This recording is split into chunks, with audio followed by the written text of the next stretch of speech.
다음 주일에 설교는 아마 임진혁 목사가 할 것 같습니다.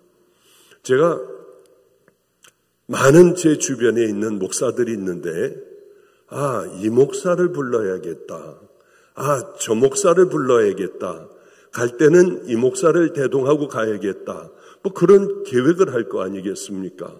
그런데 이번에는 여기 온 지 10년이 됐다고 하더군요. 10년 전에 한번 데려왔던, 그때는 좀 가르치려고 데려왔던 임진영 목사, 이번에는 여기 조성용 목사가 없는 가운데 이곳에 없는 동안에 주일 설교, 수요 설교, 뭐 하여튼 모든 설교들을 다 네가 감당을 해야 한다. 네가 와라. 왜 그랬을까요?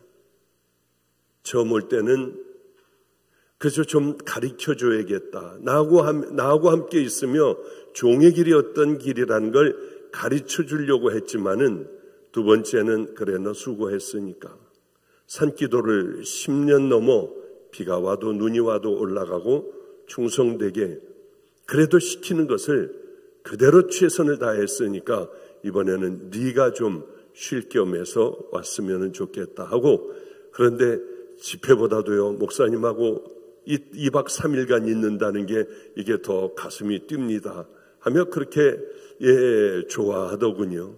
그런데 그 부인 얘기가 갑자기 기억이 났습니다. 어떤 얘기였냐면 여러분들도 이미 알고 계시겠죠. 간경화로 죽어가는 우리 교인을 제가 신방을 가게 되었습니다. 그런데 신방을 가는데 김형성 목사 지금 필그림교회 담임자하고 함께 갔는데 한 병실에 한 8명이 누워있더군요. 그래서 우리 성도에게 간절하게 기도를 해주고 이제 가자 하고 가려고 하는데 우리 성도가 갑자기 그러는 거예요. 목사님, 기도를 하는데 자꾸 떠들어요. 저쪽에서 창가에 있는 분이 시끄럽게 구는 거예요. 저 참 무례한 사람도 다 있다. TV를 크게 틀고요.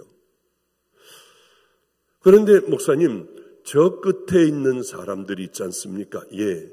목사님이 그러셨잖아요. 목사님은 중이나 무당들을 전도를 잘한다고요. 그런데 저 사람들은 좀 완악하니까 저 사람들을 전도를 해달래요. 그런데 이거 저 그런 거 잘 못하는데요 할 수도 없고, 그래도 성도 앞이니까 그러며 해야죠. 그리고 가려고 하니까 왜 그런지 자꾸 마음에 안 내키더라고요. 그래도 아무도 없다고 하면은 그냥 쓱 집으로 와버렸을 텐데 성도도 보고 있고, 이 소리를 거기에 있는 8명의 환자와 또 보호자들이 다 들었고 했는데 그냥 갈 수가 없었습니다. 정말 중하고 무당들은 왜 그렇게 잘 되는지 모르겠더라고요. 하여튼 그게 달란트인지 아닌지 모르겠지만은 그 사람에게로 갔더니 아래 위를 이렇게 훑어보더군요. 저는 목사입니다. 저거 딱 5분만 얘기를 하면 당신들의 모든 팔자가 바뀔 수가 있습니다. 팔자가 바뀌는데 5분을 투자 못하겠습니까? 그 예수 믿으라고 그러는 거 아니에요? 아니다. 잠깐만 나가자. 그래서 이 누워있는 이 무당하고 이 사람들을 데리고 이제 밖으로 김영성 목사하고 함께 나가는데 나가서 얘기할 자리가 없어요. 그래서 이 사람을 아래층으로 끌고 내려가서 봐도 앉을 자리가 없고, 또 저쪽으로 돌고 도는데 제 마음이 어떻겠어요? 무당해요. 영적으로 강해요. 우리 성도는 나팔이 될 건 분명해요. 다 아무것도 아니야. 물목사야, 물목사 와봐야 무슨 중을 무슨 이 무당을 이 전도하겠어. 그거 다 아니야. 이럴 생각하니까 또 가슴도 아프고 또 저 영혼이 불쌍하기도 하고, 얼마나 간절했겠냐고요. 제가 그저 잠깐 아래층에 이 사람 끌고 갔다가 앉을 자리가 없어서 이쪽으로 와가지고 저쪽으로 돌아가는 짧은 시간에 얼마나 간절했겠어요. 마치 이런 마음이에요. 제가 오는데 어느 분이 이 카톡, 이것들을 다 보고 계실 거예요. 아마 이 설교 다 듣고 계시고 그럴 거예요. 우리 어느 성도분이, 우리 성도가 하나가 카톡이 왔어요. 아버지인가, 돌아가신 할아버지인가 아버지인가가 하얀 옷을 입고 저하고 같이 이렇게 손을 흔들고 있더라는 거. 손을 잡고요. 저도 그렇고. 그래서 이거 미국 가다가 떨어지는 거 아니야? 그 기분 안 좋은 생각이 들 거 아닙니까? 물론 그분은 그런 의미로 제게 얘기한 것이 아니라 좋은 의미로 얘기를 한 거죠. 그런데 비행기를 탔어요. 왜 그렇게 심하게 흔들리고 떨리고 하는데, 떨릴 때마다 와닥와닥 할 때마다 그분 아버지인가 소복을 입고 손잡고 있다고 하는 생각이 자꾸 드는 거예요. 그러니 하나님, 저 아프리카도 가야 하고 이번에 해야 할 일들 도울 때가 너무나 많아요. 그러니 이번 한 번만 살려주세요. 그리고 정말 간절한 기도가 나오더라고요. 그분이 그런 카톡만 안 했어도 그거 흔들리는 거, 이 오랫동안 외국을 다녔는데 걱정을 하겠습니까마는 그런 마음이 되더라고요. 간절한 마음이 되어 아래 위층으로 올라갔다 왔다 하며 찾으며 하나님 반드시 깨주셔야 해요. 그러면 이제 그럴 때는, 급할 때는 제가 소원을 합니다. 평상시에 미적거리던 것을 다 바로 다 해결해 버릴게요. 그래서 하나님께서는 가끔 비행기도 흔들고 하시는 모양인데, 하여튼 어쨌든 간에 간절한 그런 마음으로 왔다 갔다 하며 자리를 찾는데 마침 3자리 정도가 났어요. 그 자리에 무당을 앉히고 제가 앉았습니다. 빨리 얘기해 보세요. 당신들 얼마나 힘들게 살아왔냐. 얼마나 고통스러운 일들이 매일매일 당신들에게 몰아닥치겠느냐. 얼굴을 보니까 불쌍하더라. 당신들이 살아온 삶의 길을 보니까 비참하기가 짝이 없고 어렵기가 짝이 없고 가난해서 그렇게 애를 써도 벗어나지 못하고 자식들도 그렇게 어려움을 당하고. 네? 그러더니 그때부터 잘 듣더라고요. 그래서 복음을 전하기 시작을 했어요.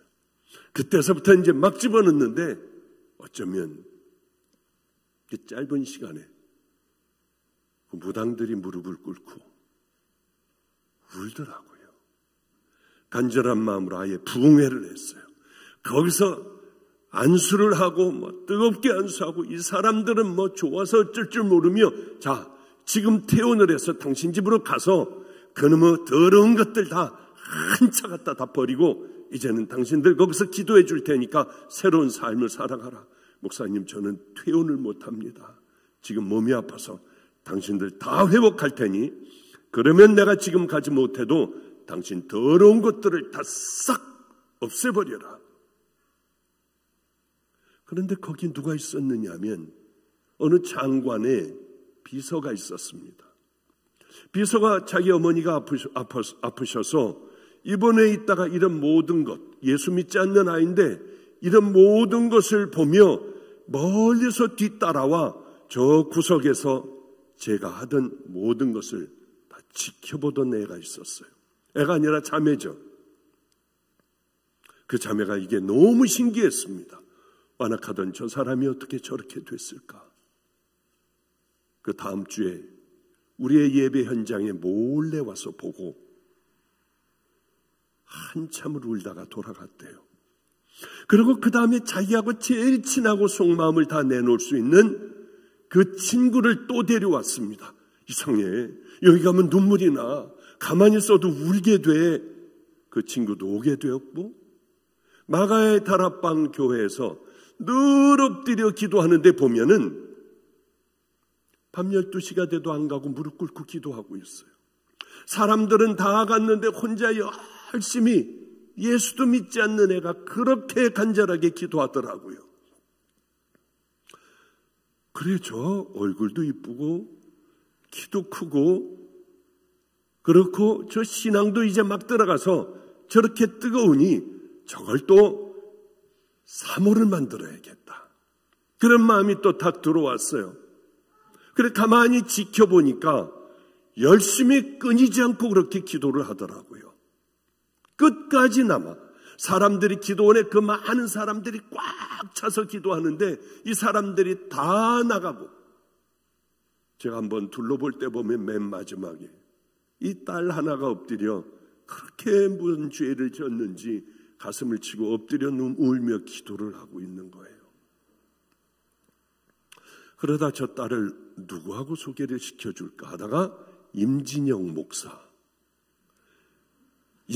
목사하고 그래. 그놈도 총각이니까 둘이 한번 만나봐 얘기했다.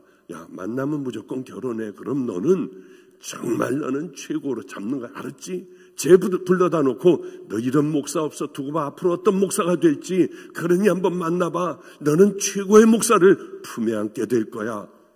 양쪽을 그랬는데 만나자마자 눈에서 불들이 튀기고 얼마 안 있다 결혼해서 잘 살았더래요. 뭐 하여튼 제가 왜 이 얘기를 시작을 했느냐 하면 정말 간절했어요. 그저 한 2, 3분 정도 여기저기 다니는 이 무당들을 끌고 여기저기 다니는 그 순간에 간절한 기도를 했어요. 하나님, 내 생명을 걷어가셔도 괜찮아요. 하나님, 나 있는 모든 것들 다 버리고 저 서울역 앞에 노숙자들에게가 거기서 평생을 살아도 괜찮으니 이 무당들만큼은 돌이켜 하나님 앞에 나오게 하여 주세요. 그리고 무당이 돌아와 그 안에 있는 사람들, 누워있는 사람들도 다 주님을 찾게 해주세요. 그러며 간절한 기도를 했어요. 그 간절한 기도를 주님께서 들어주시고 또 열매도 주렁주렁 열리고 또 아들도 하나 있는데 지금 또 아내가 임신을 해가지고 목사님 제 기도는 다 이루어졌습니다. 이제 생명 다해 그 길 걸어가는 것밖에는 없어요. 이제야 제가 많은 것들을 경험을 하고 이제야 어떻게 살아가면 되는구나를 알아요. 그런데 많은 성도들에게 이 얘기를 해도 이해를 못하고 이렇게 실천을 하지 못하며 아무리 많은 설교를 해도 문 열고 나가면 다 잊어버리고 끄세요. 자기의 삶으로 돌아가니 10년, 20년, 30년 집사, 권사, 장로, 목사가 되어 아무리 많은 말씀을 전해도 10년 전이나 20년 전이나 굳어진 채로 예배를 드리며 목마름도 없어지고요. 그리고 이 삶으로 주님 앞에 갈 때까지 딱딱하게 굳어져 눈물 한 번 흘리지 않고 내가 누구인지도 모르고 그렇게 이렇게 예배 한 번 드리면 되는 줄 알고 살아가는 불쌍한 성도들이 너무 많더라는 거예요. 신앙생활을 어떻게 할 것인가 그것도 잘 몰라요. 도대체 어떤 자세로 신앙생활을 해야 우리는 하나님의 말씀도 하나님의 음성도 듣고 기적이라고 하는 것도 체험하고 믿음의 길을 향하여 두려워하지 않고 하루하루 나갈 수 있을까 하는 생각을 제가 하게 됩니다. 이럴 때가 제일 제가 참 골치가 아파져요.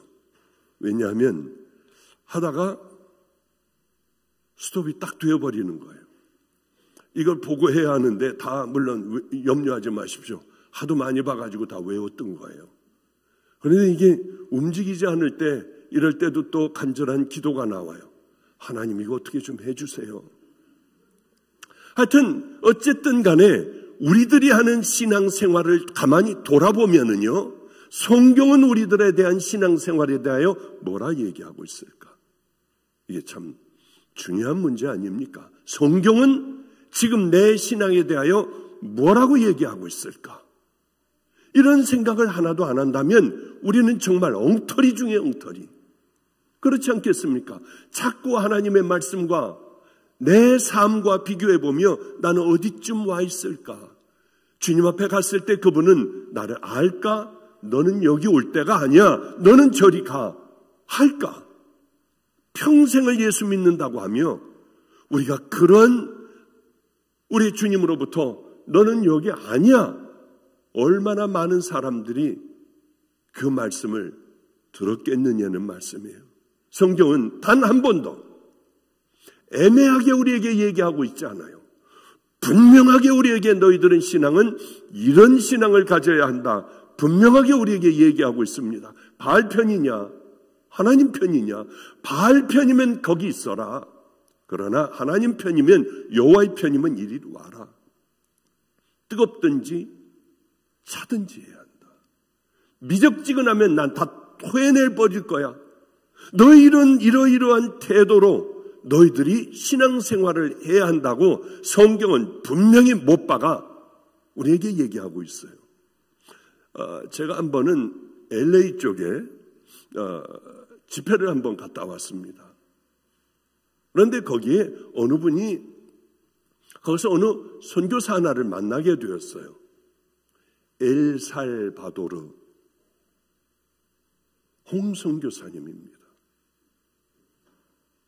그런데 이제 제가 집회 다 끝나고 오려고 하는데 이분이 충격을 받은 채로 제게 이렇게 얘기를 했어요. 목사님, 저는 평신도였습니다. 그런데 그 교회는 아주 희미한 기억 가운데 베리칩에 대한 첫 번째 이런 문제를 제기한 베리칩을 받으면 안 된다. 뭐 이거를 거의 처음에 얘기한 LA에 있는 교회였습니다. 그 교회 성도님이었어요. 교회가 컸던 걸로 기억이 나요. 이분은 성도였다가 은혜를 받고 신학을 또 하나님 말씀대로 살려고 결단을 하고 늘 거듭나며 살아가려고 애를 쓰는 분이었는데 엘살바도르라고 하는 곳에 이제 선교사로 나가게 되었습니다. 우리 김성준 목사하고도 아주 잘 아는, 우리 서로들 잘 아는 분이에요. 그런데 이분은 심장이 약했습니다. 어느 날 거기서 열심히 선교를 하다가 그만 심장이 멎었어요. 죽은 거예요. 이제 죽었다는 판정을 다 내고 이제 다 끝장난 줄 알았는데 이분이 주님 앞에 갔는데 자기는 선교사까지 하고 이렇게 잘 살아왔고 그랬는데 주님 앞에 갔는데요. 내가 너를 모른다 하시더래요. 도무지 내가 너를 모르겠다. 아니, 제가 주님을 만나 선교사로 얼마나 열심히 헌신했습니까? 그럼 한 가지만 묻겠다. 이것에 대한 대답을 한번 해봐라. 근데 그 물음이 이거였어요. 너는 정말 내 신부로 살아왔니? 네가 생각하기에 네 삶은 내 신부로 날마다 살아왔다고 생각을 하니? 그런데 대답을 못하겠더래요. 이것은 신부들이 구원받은 이 땅에 준비된 지혜로운 신부들이 들어오는 곳이야. 미련한 자들이 들어오는 곳이 아니야. 준비된 자들이 들어오는 곳이야. 아니, 그렇게 얘기를 하시더래요. 말도 안 됐대요. 그런데 그 대답에 너 정말 신부로 살아왔냐 하는 대답에는 물으면은 대답을 못하겠더랍니다. 그래서 참 많이 더듬고 그럼 한 번만 기회를 주세요. 그랬더니 그래 그러면은 한 번밖에는 기회가 없다. 신부로 살아와라. 거기서 깨났대요. 그럼 이건 다 거짓말이다, 뭐다 아니다, 뭐 그건 죽은 게 아니라 뭐였다, 뭐 하여튼 뭐 별의별 얘기들을 그때 막 한참 한다고 하며 자기는 이제 선교사고 뭐고 이런 거 다 없다. 그리고 한국에 와가지고 여러분은 리얼 크리스찬입니까? 리얼 크리스찬은 예수 그리스도의 진정한 신부로, 정결한 신부로 살아가야 합니다. 이 땅에서 그 신부가 되어야 합니다. 여러분들이 정말 십자가를 만났다면은 우리는 신부의 길을 어쩔 수 없이 걸어갈 수밖에 없는, 그러니 여러분들 주님 심판대 앞에 설 때에 신부로 서셔야 합니다. 그리고 그걸 다 큰 교회에서 그걸 이게 선교다 생각을 하고 그걸 열심히 나눈 거예요. 담임 목사가 잡아와라, 저 이단이다. 잡혀갔는데 너 예수 그리스도의 보혈로 십자가로 구원받는 거지 신부로 구원받느냐? 예, 목사님. 정말 예수님을 만나면 우린 신부의 길을 걸어갈 수밖에 없지 않습니까? 정결한 예수 그리스도의 신부로 목사님, 성도들을 준비시켜야 합니다. 그리고 간절하게 그것을 얘기를 그렇게 해도 내쫓고 못하게 하고 가는 것마다요. 그러면 그러더래요. 목사님, 죽을 것 같이 힘들어요. 죽을 것 같이 힘들어요. 그 얘기를 하는데 저는 개인의 체험을 전적으로 난 당신, 제가 간증하는 거, 내 간증을 100% 여러분 따라와야 합니다. 그 얘기 안 해요. 왜냐하면은 성경 외에는 사람의 경험 같은 거는 미천하기가 이를 데가 없어요. 성경 외에는 여러분 믿어서는 안 돼요. 십자가 외에는 여러분들이 구원받을 방법이 전혀 없습니다. 그런데 저는 수긍되는 점이 너무 많아 끄덕거리고 제 혼자 개인적으로는 그래, 신부의 삶을 살아가야지, 반드시 그 길을 향해 걸어가야지 하는 생각을 했어요. 우리는 예수를 믿으며 왜 신앙의 발전이 없을까요? 10년 전이나 지금이나 동일하게 남들 상처 주고 탐욕에 가득하고 열등감에 휩싸여 어쩔 줄 모르며 분하며 왜 이럴까요? 왜? 세상에 돈밖에 없어 이거 붙들고 살다가 죽으면 그건 뭐합니까? 이거 붙들고 살다가 끝장날 때 주님 앞에 갈 때 주님 뭐라고 하실까요? 너 얼마 많았냐? 야, 너 그거 잘했다. 뭐 그러시겠습니까? 너 교인 몇 명이냐? 예, 목사님. 저요. 주님, 이런 교회도 만들고 저런 교회도 만들고요. 저 막 크게 많이 만들어 놨어요. 너네 1년 예산이 얼마냐, 각 교회. 그건 물으시겠습니까? 아니에요. 그런 건 우리 주님의 판단의 기준에 요만큼도 들어가지 않아요. 그러면 우리가 예수 그리스도의 신부로 살아가려면 어떻게 해야 될까? 이런 생각을 하게 돼요. 첫째, 목말라야 해요. 제가 그런 경험이 있습니다. 제 공부를 못했다 해도 사람들이 믿질 않아요. 안 했으니까 아예 책을 안 들여다봤으니까 놔매겠어요. 우리는 목사님이고 하니까 다 바쁘니까 제 공부하는 거 신경 쓸 겨를이 있습니까? 하여튼 이게 이 글씨도 잘 못 띄고 했던, 한글을 잘 못 띄고 중학교 갔던 기억이 나는 게 왜 그러냐면 1번, 11번, 21번, 31번 하면서 점점 뒤에 있는 죄까지 오는 거예요. 그러면은 책을 읽는 거예요, 이제. 읽는데 너 일로 나와봐. 다른 애들 가지고는 그러지 않는데 까만 출석표 가지고 야 임마, 중학교 오면서 한글도 못 깨쳤냐 임마, 한글도 맞았던 기억이 있는 거예요. 그 기억이 지워지지가 않아요. 어느 날 그렇게 제가 매를 많이 맞았어요. 깡패 학교들 떨어진 아이들만 모이는 그 중학교회를 제가 들어갔어요. 들어갈 데가 없으니까. 보육원에, 고아원에 있는 애들서부터 하여튼 그런 애들이요. 6.25 때 부모 잃은 애들, 하여튼 험한 애들만 이렇게 모여 있었습니다. 그때는 잉크하고 펜 가지고 썼어요. 연필이나 이런 게 볼펜이나 없으니까. 그거 가지고 얼굴도 찍고 막 싸울 때 보면 무서워서 견딜 수가 없었어요. 근데 아무리 공부를 해도 안 되는데 어떻게 합니까? 그런데요, 어느 날 지금까지 기억이 나요. What time is it now? 영문법 선생이었습니다. It is a quarter가 들어갔어요. quarter가 뭔지도 모르고 관심도 없는데 이제 하나서부터 너부터 나와. 그래가지고 대답을 못하면 때리는 거예요. 죽어라고 다음 또 때리는 거예요. 대답하는 애가 그렇게 열심히 가르쳐줬는데 대답하는 애가 한 명도 없었습니다. 여기서부터 시작했으니까. 저는 전부 뒷목 끝에 있었으니까 전혀 걱정도 안 했는데 제 차례는 오지 않잖아요. 근데 저도 대답하는 걸 몰랐어요. 뒤에서 어려서부터 그 목소리가 좀 꾀꾀거렸다고 해요. 조용하게 얘기할 줄 몰랐어요. 야, 있잖아. 그걸 못하고 조그맣게 소리 낸다는 게, 야, 몽키가 열받았다, 그지? 저도 얘기하고 깜짝 놀랐어요. 그러니까 이분이 때리다 말고 어떤 자식이야 하더니 그 근처 와서 막 다 때리는 거야. 누구야 하면서 그분은 얼굴이 하얀데 아침에는 푸르스름했다가 저녁 때는 시커매지는 거예요. 무서워가지고 다른 애들이 매 맞는 거 보고 제가 일어나 제가 그랬다고 했더니 거기서 때리기 시작을 하는데요. 그땐 폭행이었어요. 그런데 마지막 배를 발로 차는데 그렇게 매 맞고 쓰러졌거든요.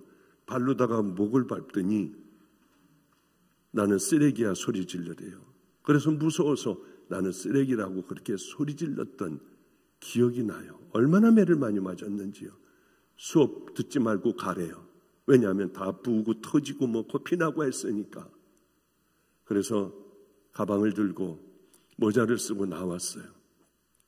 수도가가 있었는데 동그란 데서 물이 이렇게 누르면 물이 쭉 올라오면 그거를 마시고, 그리고 모자를 뒤집어서 여기 흙 묻은 거 다 닦고 그러고 세수를 하는데 나는 쓰레기야 하는 생각이 많이 났어요. 쓰레기가 되지 않으려면 어떻게 해야 돼? 그래, 공부해야 돼. 그런데 공부를 해도 안 되는데 어떻게 도서관 가서 봐도 모르겠어요. 그래서 국상과 역상과 책을 읽고 또 읽고 그것만 읽었어요. 근데 시험 때 됐는데 근 100점을 받더라고요. 말도 안 되는 일이었어요. 몰라서 다 그냥 찍기만 하는데 근 100점을 받더라고요. 마음에 얼마나 가슴이 뛰었는지요. 나 같은 것도 하면 되는 모양이다. 다른 것도 열심히 하고 지금도 생각납니다. 참고서 탐 앤 주디 그걸 사가지고 한국말로 다 써달라고 해가지고 막 보기 쉬울 정도로 또 읽고 하다가 보니까 이게 다 눈에 들어오는 거예요. 영어도 또 잘 되고요. 수학이 문제였어요. 이제는 옛날같이 듣지 않았어요. 얘기하면 정신을 똑바로 차리고 들었어요. 그래도 모르겠더라고요. 그때는 9시만 되면 다 잤습니다. 불 켜져 있는 집안이 별로 없었어요. 뭐 그때 6.25 끝나고 그렇게 많이 지나지도 않았잖아요. 유재구 선생님, 개인 교수, 다른 애들하고 같이 동섭이 또 여자애들 뭐 다 같이 공부했는데 얘네 인천중학교, 인천여고 뭐 다 이렇게 가는데 저만 다 떨어지고 가장 못하는 학교로 갔어요. 그런데 밤 9시, 10시에도요. 하다가 모르면 유재구 선생님네 가서 문을 두들겼어요. 이거 어떻게 하는 거냐? 마 잠 좀 자자, 잠 좀 자. 그래도 모르면 또 가서 문을 두들기고요.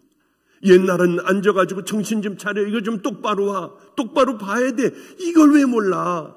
하며 가르쳐줘도 모르는데 어떻게 해요? 조금만 바꿔 얘기하면 모르는데요. 이젠 달라졌어요. 그때부터 저는 다른 사람이 됐습니다. 중요한 게 뭔 줄 아십니까?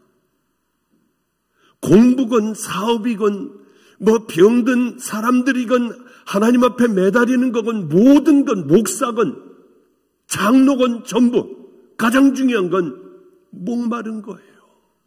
목마르니까 되더라고요. 간절한 마음을 가지니까 이런 바보 같은 사람으로 끝나버릴 제가 이상하게 그때서부터 제 성적이 올라가고 이게 막 신이 나고 기분이 좋고요. 애들을 가르쳐주기도 했어요.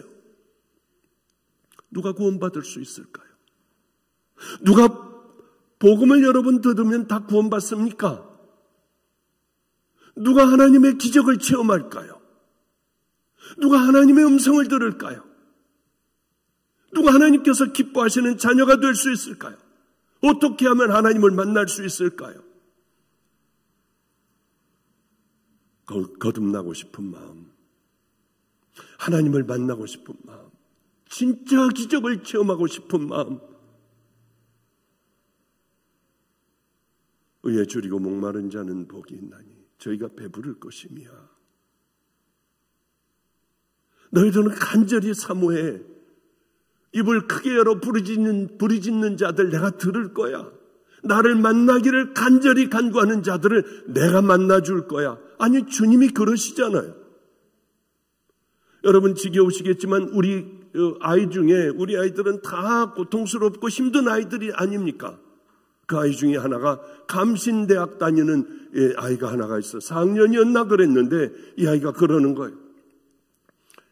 목사님, 저요, 우리 집에는 학교를 못 다니는 애들이 한 8명, 10명 됐어요. 걔네는 검정고시를 봐요. 그럼 얘네들은 이제 공부도 가르치고 해야 될 사람이 있는데 제가 하잖아요. 저는 바쁘고. 그런데 한 아이가 이거 내가 다 할게요. 한 학기만 휴학할게요. 6개월 했어요. 너무 잘해요. 또 한 학기 또 휴학하고 또 한 학기 휴학하고 마지막 학기 휴학하면 얘는 잘려요. 네, 저한테 와서 울면서 그러더라고요.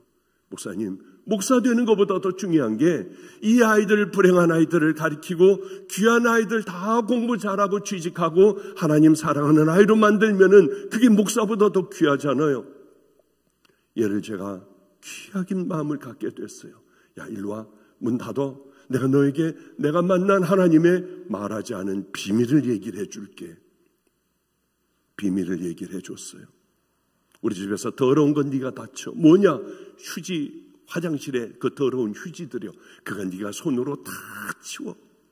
그 다음에 변기요. 그 다음에 음식물 쓰레기요. 그 다음에 설거지요. 애들이 다 쑤셔놓은 팬티니 뭐니 이런 것들이요. 다 꺼내서 네가 깨끗하게 빨아 그 아이들에게 놔둬. 이 아이는 정말 그렇게 살아갔어요. 하나님이 더러운 내 마음 같은 이 더러움을 다 씻어주세요 하며 네가 다 손으로 다 닦았어요. 그러던 어느 날 말도 안 되는 주문을 제가 했습니다. 얘가 머리가 기가 막히냐? 그렇지 않아요. 이 설교 듣고 있을 겁니다. 시험 받다 떨어지기도 하네요. 야, 너 말이야, 믿음이 있는 놈이니까 너 한번 변호사 한번 돼볼래? 목사님, 왜 그러냐면 너 같은 아이는 우리도 필요하고 너 같은 아이는 믿음으로 돼. 목사님, 절 설득하려고 하지 마세요. 야, 감리교신학교 관둬버리고 너 변호사 어떻게 돼봐. 어떻게 되는 건지도 알지도 못하지만은 의사가 되라고 하면 공부해보겠어요. 변호사가 되라고 하면 해보겠어요. 해봐. 그랬더니 바로 자기 자퇴원서를 내고 인터넷으로 열심히 찾아 어떻게 하면 변호사 되는가 목마르기 시작을 했어요. 목사님이 하라고 했으니 분명히 기도해 보시고 한 거야. 우리 주님께서 나를 이끌어 주실 거야. 늘 새벽에 빼지 않고 하나님, 나 꼭 변호사 되게 해주세요. 그렇게 공부했어요. 책을 사달라고 하는데 책값이 너무 들더라고요. 자기는 이 국제 변호사가 돼야 되고 한국 변호사가 돼야 되니까 말을 못하니까 목사님 학원을 보내주세요. 학원이 30만 원인가 50만 원인가 그래요. 야, 그것 말고 싼 걸로 해봐. 필리핀 사람하고 인터넷으로 영어 회화를 하기 시작을 했어요. 얼마냐? 5만 원이면 됩니다. 그럼 그거 해라. 그래서 얘 한국말로다가 어디 가서 할 때 보면 Believe the Jesus Christ 아주 뭐 필리핀 발음으로 얼마나 잘하는지 몰라요. 하여튼 어쨌든 그래가지고 시험 치는 날이 5개월 공부 못하고 시험 치는 날이 됐어요. 얼마나 했냐? 목사님, 한 5%에서 10% 정도 책을 본 것밖에는 없어요. 너무 어려워서 무슨 말인지 모르겠어요. 그러면 한 번 못 봤어? 예, 한 5%는 본 모양이에요. 시험을 보러 갔어요. 갔더니 점심시간에 애들이 어마어마하게 밥을 먹더래요. 그래서 이 식판을 들고 서 있었더니 너 일로 오라고. 자리가 없으니까 여기 앉으라고 하는데 외국 사람들이더래요. 밥을 다 먹고 이 사람들은 나갔고 누런 봉투를 놓고 가 자기 책가방에다 넣고 집에서 하듯이 자기도 모르게 그 교수들 먹었던 자리 다 치우고 다 갖다 놓고 가서 또 빨아가지고 행주를 빨아가지고 다른 애들 거 다 치우고 한참을 그러고 있는데 누가 저기서 보고 있더래요. 내가 혹시 그 외국 사람이더랍니다. 누런 봉투 못 봤니? 봤습니다. 여기 있습니다. 너는 도대체 왜 이런 일을 하고 있니? 이게 제 삶이라서 그렇습니다. 습관이 돼서 그래요. 너는 뭘 하는 애니? 저는 박보영 목사님 밑에서 거기서 배우고요. 그 집에서 살고 합니다. 그리고 이제 거기서는 대부분이 면접 시험이 60%인가 70%인가예요. 거길 들어갔어요.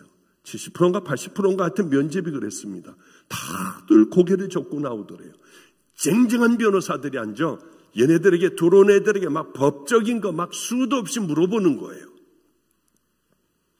서울대학, 버클리 대학 나온 애들, 카이스트 나온 애들 다 이런 애들이었답니다. 목사님 이번은 기대하지 마세요. 갔는데 그 사람이 학장이더래요. 그리고 대율도 굉장하고요. 그러니까 웬만하면 다 이 공부를 하려고 드는 모양이에요. 그런데 다른 사람이 법적인 걸 물어보려고 하면 학장이 맞고서 너희는 몇 명이나 사니? 우리 한 20여 명 삽니다. 또 다른 데서 물어보려고 하면은 그런데 거기는 너같이 그렇게 섬기는 애들이니 우리는 다 그렇습니다. 그 다른 데서 물어보려고 하면 예배는 어떻게 보고 제일 어린 아이는 누구야? 거기는 어떤 사연이 있니? 이럴 때 다리 잘라야 한다고 곧 죽을 수밖에 없다고 서울대학교 이런 애들 여기에서 곧 수술해야지 얘는 죽는다. 그런 애들이 뛰어다니고 걸어다니고 하는 얘기를 했대요. 충격들을 받더래요. 그리고 나와서는 목사님 틀려버렸어요. 왜냐하면 법적인 거 하나 묻지도 않았어요. 그냥 쓸데없는 것만 물어서 그 대답하고 나왔습니다. 그런데 한 달 후에 합격 통지서가 왔더라고요. 들어가서 맨 꼴찌 했어요. 알아야죠. 졸업할 때는 상위 3분의 1로 졸업을 했고 워싱턴주와 무슨 주와 지금 변호사 패스한 게 그렇고 지금 한국 변호사 공부를 열심히 하고 있어요. 전 다른 건 모릅니다. 우린 무식하기가 짝이 없어요. 얘는 주님께서 분명히 인도해 주시리라. 주님은 이런 얘기를 하세요. 돼지들에게 진주를 던져주지 말아라. 왜? 먹을 건 줄 알고 발로 짓밟고 먹어버리니까. 돼지들은 이 값어치를 몰라 진주를 주지 마. 우리가 아무리 교회에 나와서 간절하게 예배를 올려드린다 해도 우리 영혼에 간절한 갈망이 없다면, 뜨거운 마음이 없다면 이 예배와 우리가 찬양과 기도는 아무 쓸모없다고 하는 거죠. 가장 중요한 건 영혼의 갈망이 있으면은 바로 하나님의 말씀대로 순종하는 그 삶을, 습관을 딱 들여버리는 거예요. 주님이 기뻐하시는 용서하고 사랑하고 이 오리를 가자 하면 십리를 가고 오른손이 하는 걸 왼손이 모르게 하고 세상의 빛과 소금이 되며 겉옷을 갖고자 하면 속옷도 다 내주고 하는 삶을 그걸 어떻게 살아? 그거는 특별한 사람이지. 그건 예수님이 말씀하신 거 그걸 어떻게 다 살아? 아니에요. 너희들이 쥐어져한다고 천국 들어가지 않아. 하나님의 말씀대로 생명을 다해 살아내지 않는다면 내가 너희를 그날에 몰라. 이렇게 산 사람들은 반석 위에 세운 집과 같아. 무너지지 않아. 그렇지 않고 너희들 마음대로 대충 회색 중간지대에서 살아간다면 다 무너져버리고 말아. 왜? 주님께서 이 많은 말씀을 전하시고 만약에 듣지 않으면 어떻게 하지? 그래서 여러 가지 장치를 해놓으며 마지막에 못을 박지 않아요. 예수님은 많은 말씀을 하세요. 밭에 감춘 보화 덜컥 발견이 되었다. 그러면 어떻게 하겠느냐? 가끔 말씀드리지만은 돈이 없어요. 이 사람은 남의 밭 산비탈에 있는 남의 밭을 열심히 기경하는 거예요. 겨우 먹고 살아요. 보물이 있어요. 덮어두고가 어떻게 했겠느냐? 어떻게 하든 그 밭을 살 돈을 준비할 거 아닙니까? 아내하고 애들, 줄줄이 있는 애들 다 깨끗하게 씻겨 전당포에라도 다 맡길 거 아니에요? 이거 왜 이래? 아빠 왜 이래 우리들? 그러나 그 돈을 마련하여 그 밭을 사고 난 후에는 끝나는 거예요. 모든 게 다 끝나는 거예요. 왜 어떤 사람은 말씀을 듣고 그렇게 귀한 말씀을 듣고 구원을 받고 구원의 길을 향하여 그 좁은 길을 향하여 끝까지 승리하며 가지만은 어떤 사람들은 그러지 못한 걸까? 아무리 말씀을 들어도 하나님 말씀대로 살려고 하는 마음은 요만큼도 없을까? 죄송해요. 이게 너무 시간이 늦네요. 오늘 다른 게 아니라 고넬료에 대한 이제야 본문으로 들어가요. 염려하지 마세요. 이것도 다 알아서 적당하게 딱 제 시간 되면 끝내는 건 똑같이 끝내드릴게요. 이 고넬료라고 한 사람은 이방인이었습니다. 특별히 로마의 군대 나가 사람 죽이고 하는 것, 백부장, 100명을 데리고 이렇게 나가 싸우는 그런 사람 아니에요. 그러니까 이 초대교회 입장으로 보면은 이건 아주 죽일 사람이에요. 이건 구원도 못 받을 자예요. 유대인들은 어려서부터 유대인만 구원받는다고 이 얘기를 듣고 설교를 들었잖아요. 간절하게 기도했어요. 어떻게 하면 내가 하나님을 만나느냐? 그러니까 누가 그러는 거예요. 기도해봐. 시간을 정해놓고 열심히 기도하면 하나님이 만나주실 거야. 시간을 정해놓고 고넬료는 열심히 기도했어요. 고넬료 영혼 속에 있는 갈망을 하나님이 보셨어요. 구제를 하면 또 만날 수 있대. 자기의 것을 다 팔아 가난한 사람들, 고아, 과부, 나그네 된 자, 옥에 갇힌 자, 하나님 마음에 딱 드는 바로 그 일들을 열심히 시작을 했습니다. 왜 그랬을까요? 이 안에 소망이 있으니까, 갈망이 있으니까, 뜨거움이 있으니까요. 고넬료가 주목하여 보고 가로되 주여 무슨 일이니까? 천사가 가로되 내 기도와 구제가 하나님 앞에 상달하여 기억한 바 되었으니. 상달이 뭡니까?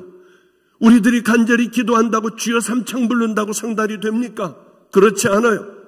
이것이 하늘나라에 우리들의 기도가 올라가려고 하면은 여기가 목말라야 하고 여기가 하나님 앞에 순종하는 삶을 살아갈 때에 그런 기적들이 일어나는 거예요. 우린 기적만 바라보지 않습니까?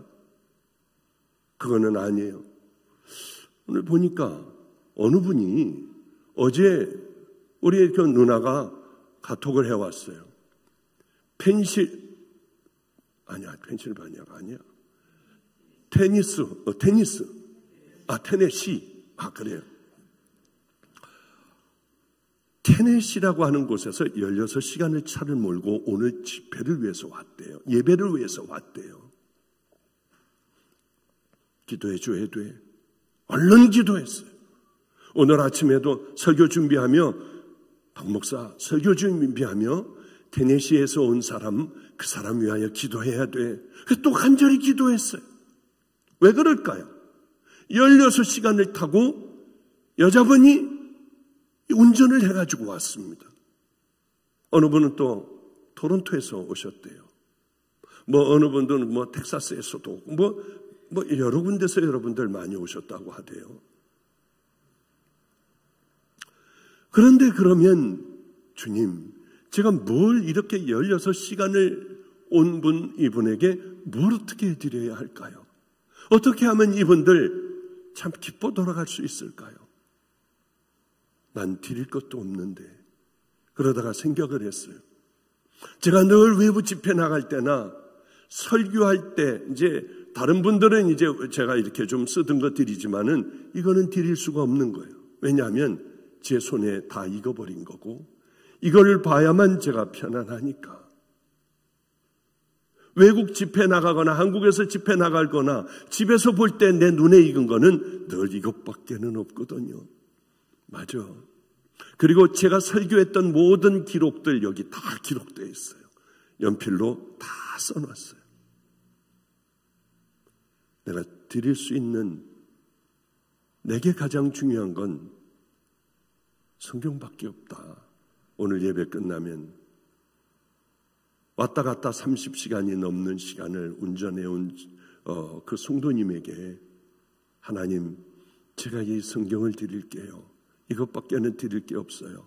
그러니 우리 주님, 이 성경을 보며 힘든 문제가 있을 때 위로받게 하시고, 무슨 일이 있는지 알지 못하지만 목말라 여기까지 온 좁은 마음을 주님이 이것으로 위로해 주세요.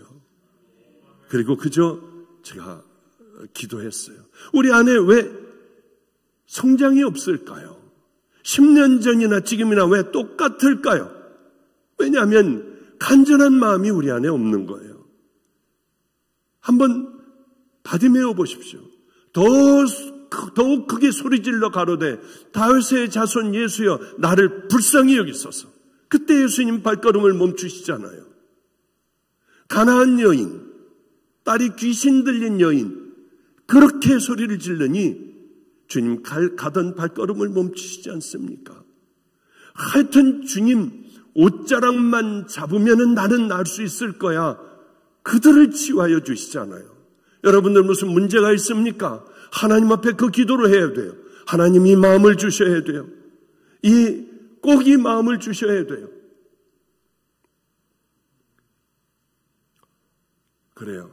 이 말씀 드리면서 제가 마칠게요. 베드로는 깜짝 놀랐어요.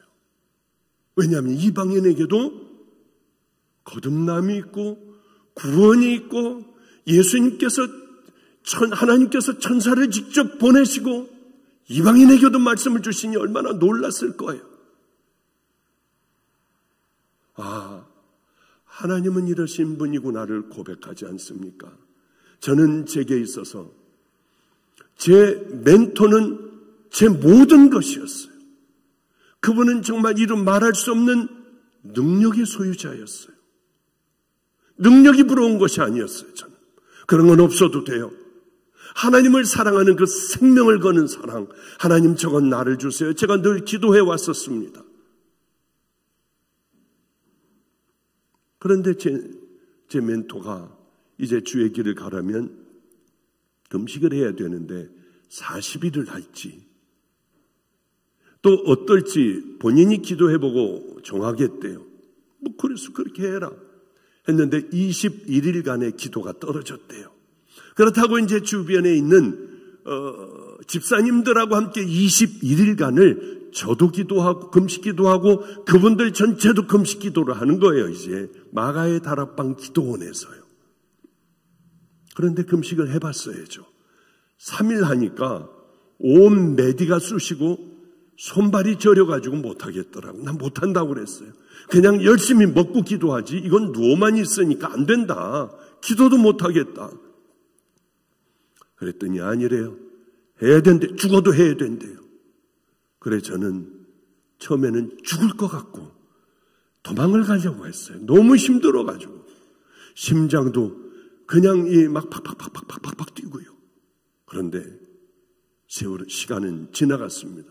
18일째 되는 날 한 3일 있으면 먹어요. 이제 기도고 뭐고 없이 그냥 이거 끝나면 뭐 먹어야지 뭐 먹고 이거 이 집 가가지고 먼저 먹고 뭐 이런 생각만 하지 기도도 안 하는데 이거 왜 할까 하는 이상한 생각이 들었습니다마는 하여튼 멘토가 하라니 무조건 순종하고 그렇게 기도를 해나가는데 그날도 너무 힘들어 의자를 바깥에다 놓고 그 집 앞에서 이렇게 이제 사람들이 오가는 걸 봤는데 어떤 할머니가 쪼글쪼글거리는 기역자로 꼬바라진 할머니가 이렇게 지팡이를 짚고 오더니 저를 또 보더니 막 이러고 달려오시는 거예요. 할머니가 뭐 아주 냄새도 나고 그래요. 그 손으로 저를 막 이렇게 하고 뭐 난리가 났어요. 왜 그러냐고 그랬더니 자기 아들이 미국에서 교수래요. 며느리도 교수래요. 그런데 내 아들하고 어쩌면 이렇게 똑같이 생겼냐고 하면서 뭐 그냥 귀도 잡아보고 코도 만지고 그래서 다 내드렸어요. 옛날 같으면 어디려? 그러나 저는 하나님을 만났잖아요. 다 내드렸더니 한참 만지더니 그 다음에는 치마를 들치고요. 이 안에서 신문지에 싼 떡을 꺼내더라고요. 떡을 왜 여기다 넣는지 따뜻하게 하려고 했는지 하여튼 그걸 어떻게 먹어요? 제가 거기서 나온 떡을 펼치는데 보니까 콩고물 왜 이렇게 묻혀가지고 먹는 그 떡 있잖아요. 그거였는데 할머니가 너무 불쌍했어요. 왜 그런 불쌍한 마음이 내게 있었을까? 저 아들놈은 악하기가 짝이 없는 아들이야. 할머니를 어쩌면 이 거지같이 이렇게 놔뒀을까? 할머니는 양을 키워가지고 양젖을 짜가지고 아마 이렇게 먹고 사는 분인 모양이에요. 라고 하더라고요. 가지고 하나를 먹었어요. 저는 제가 금식하고 있다고 하는 생각도 전혀 못하고, 그러니 또 하나 찍어서 주는데 뭐 떠나는 짓이야 하고 누가 소리를 질렀어요. 제 멘토였습니다. 기가 막힌 거 아니에요? 다들 같이 금식하고 있는데 떡을 먹고 있으니 얼마나 기가 막혔어요. 그때야 비로소 내가 떡을 먹었구나. 그때야 비로소 알았어요. 할머니는 떡을 가지고 그냥 막 이 비틀거리면서 내려가 도망을 가버렸고, 저만 억울한 거예요. 왜 먹었냐요? 아니 뭘 말을 할 수가 있어야죠. 불쌍해서 먹었다고. 그러니까 언제서부터 떡을 먹고 뒤에서 뭘 먹었냐요? 나 지금 처음이다. 믿지를 않아요. 죽어도 믿질 않는데 어떻게 해요? 억울해도 가만히 있었어요. 온갖 욕설들을 다 들었어요. 집사님들, 금식하던 집사님들이 맨발로 뛰어나와가지고 슬리퍼 짝으로 뛰어나와가지고 어쩌면 저럴 수가 있느냐고 배신을 했다고 난리고요. 제 마음은 쓰라렸어요. 그런데 마가의 다락방에 이제 지금 부서졌지만은 뒤에 방들이 쭉 있습니다. 그 방은 환기창이 요만한 조그만 환기창 외에는 그 커튼을, 까만 커튼을 해놔서 안 보여요. 밖에서 들여다보지 않도록만 해놓은 거예요. 거기 들어가면 안 보여요. 아무것도. 불을 켜지 않으면. 저는 켜고, 저는 들어가 신발을 벗고 내 방에 들어가면 뭐가 어디 있는 줄 압니다. 왼쪽에 성경책을 놔두고, 오른쪽에는 예수님이 양들 한 마리를 이렇게 한 조그만 밥상 같은 게 하나가 있고요. 그 옆에 잠자리가 있었어요. 저는 기어갔어요.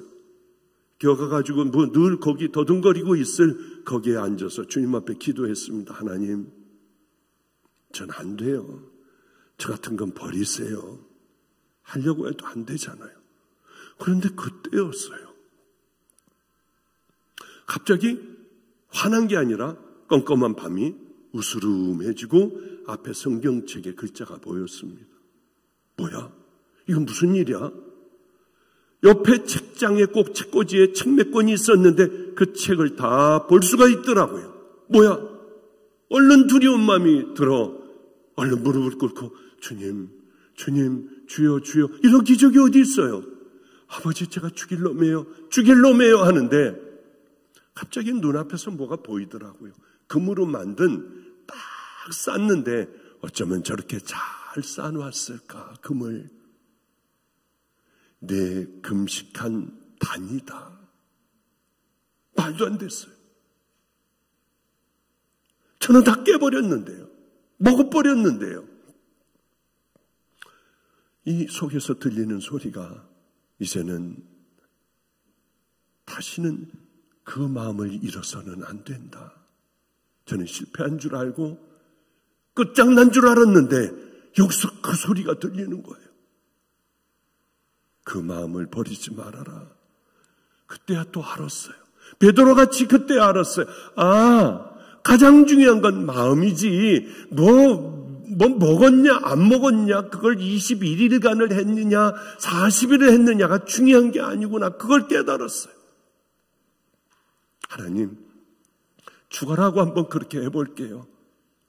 그런데 저녁을 먹으라고 왔는데 죽을 탁 갖다 내려놓는데 죽이 다 튀어요. 먹으래요. 그런데 저는 너무 좋은 거예요. 내가 하나님같이 여기는 멘토도 몰라요, 이 사실을. 그걸 해야만 이게 하나님의 종인 줄 아는 거예요. 그래서 제가 실실 웃었어요. 너무 좋아서. 그랬더니 금식을 다 깨놓고 많은 사람을 굶겨놓고 그래도 웃음이 나오네요. 저는 제 멘토에게 단 한 번도 제 마음을 얘기한 적이 없어요. 얘기해봐야 믿지들도 않을 테니까. 그렇게 저는 시작이 됐어요. 방주교회와 가난한 사람들만을 신방을 했습니다. 어쩌면 이렇게 가난할까? 그리고는 세월이 흐른 거죠. 어쩌면 이렇게 가난할까 기어들어가는 집이었어요. 어머니는 장님이었고 아들은 왜소하고 요만하고 키도 작고요. 거기 가가지고 기도를 이렇게 예배를 끝냈는데 목사님에게 드릴 생수도 우리는 없어요. 너무 눈물이 났습니다. 그런데 우리 어머님이 커피를 좋아하세요. 커피는 드릴 수 있어야 하는데 제가 하나님과 약속한, 하나님 저는 커피 안 먹을 거예요. 달고 살았으니까 이 좋아하는 커피 안 먹을 거예요. 벌써 오랜 세월이 흘렀잖아요. 저는 잘 지키고 있었거든요. 그런데 그만 이 집에는 대접할게, 목사에게 대접할게, 그거 단 커피, 다방 커피 그거밖에 없으니까 그거를 달라고 그랬어요. 내가 이거 맛을 느끼면은 안 돼. 시켜가지고 한 번에 하고 또 먹어버렸어요. 그러니까 목사님 엄청 커피 좋아하시는군요. 그러더니 또 한 잔을 다 주더라고요. 저에게 유혹도 없었어요. 저는 불쌍해서 그냥 먹었어요. 먹고 그 밤에 이제 와서 하나님 앞에 또 왜 이렇게 안 되는지요. 그 오래전에 봤던 금으로 만든 단이 또 한 번 제 눈을 감은 눈 속에 비쳤어요. 똑같은 음성이었습니다.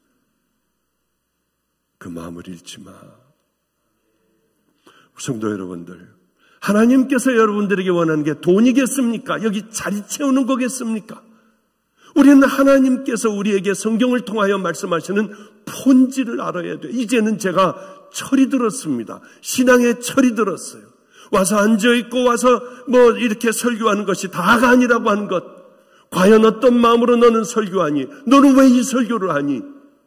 너는 기도할 때 주여 주여 부르짖지만은 네 마음은 어떠니? 그걸 비로소 깨달았어요.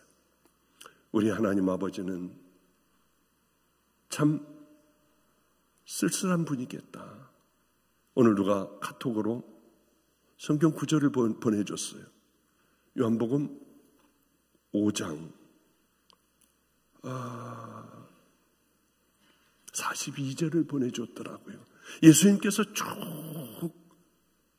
말씀을 하시면서 나는 다만 하나님을 사랑하는 것이 너희 속에 없음을 내가 알았도다. 얼마나 마음 쓸쓸하실까. 너희들은 하나님을 정말 사랑하는 목마른 마음이 없는 걸 내가 알았어.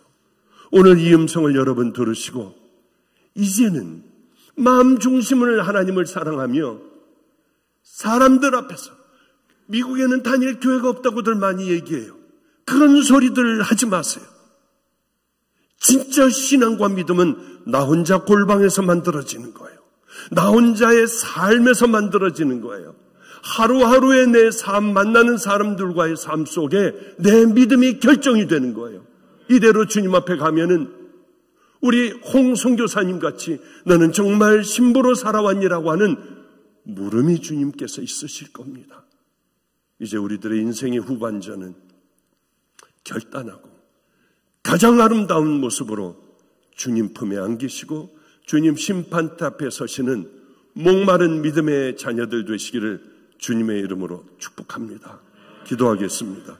거룩하신 우리 하나님 아버지요, 우리가 참 어리석을 때가 많습니다. 세상에서 하는 사업이나 교육이나 모든 것들 우린 다 실패할 수 있습니다. 그러나 신앙만큼은 실패하지 않도록 도와주소서.